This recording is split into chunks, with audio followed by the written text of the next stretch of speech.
नमस्कार दोस्तों, VT wire Hindi में आपका स्वागत है। जब शनिदेव कैलाश की यात्रा कर रहे थे, तभी दूसरी ओर देवी संज्ञा अपना तप पूर्ण करके सूर्य लोक लौट आती हैं। उन्हें अपने शरीर में एक नई शक्ति और ऊर्जा का अनुभव हुआ, पर जैसे ही वे महल में पहुंची, उन्हें ज्ञात हुआ कि उनकी परछाई ने एक पुत्र को जन्म दिया है, जिसका नाम शनि है। यह सुनकर देवी संज्ञा का हृदय क्रोध से भर उठा।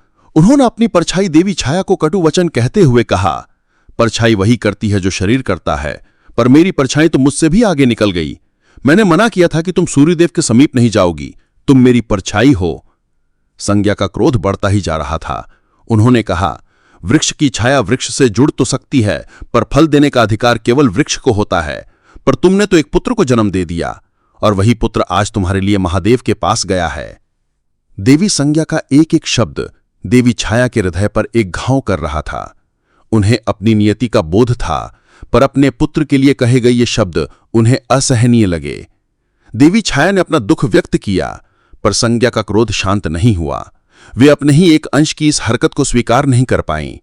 उनके मन में आया कि जिस परछाई ने उनकी आज्ञा का उल्लंघन किया, उसे जीवित रहने का कोई अधिकार नहीं है। अपने अपमान और क्रोध के वशीभूत होकर देवी संज्ञा ने देवी छाया के प्राण हर लिए। जिस मां ने अपनी संतान के लिए अपना सर्वस्व त्याग दिया था, उसकी यात्रा का अंत उसके ही शरीर के अंश के हाथों हो गया। एक तरफ शनिदेव महादेव के सामने खड़े हुए थे। पीड़ा और थकान से उनका शरीर कांप रहा था। महादेव ने उनसे पूछा, हे पुत्र, तुम यहां क्यों आए हो? शनिदेव ने अपने आंसुओं को रोकते हुए कहा, हे महादेव, मैं अपनी माता और अपने मित्र काकुल के प्राण वापस चाहता हूं। महादेव ने शनिदेव के कष्टों को देखते हुए कहा, पुत्र, तुमने इतनी कठिन यात्रा पार की है।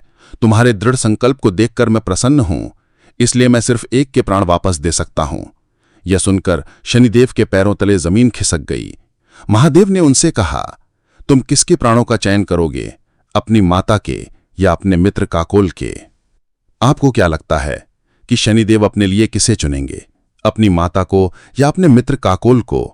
और क्या शनिदेव को यह पता चलेगा कि उनकी माता का अंत हो चुका है? हमें कमेंट करके जरूर बताएं। ऐसी ही और रहस्यमयी कहानियों के लिए हमारे चैनल को सब्सक्राइब करें और इस वीडियो को लाइक करें।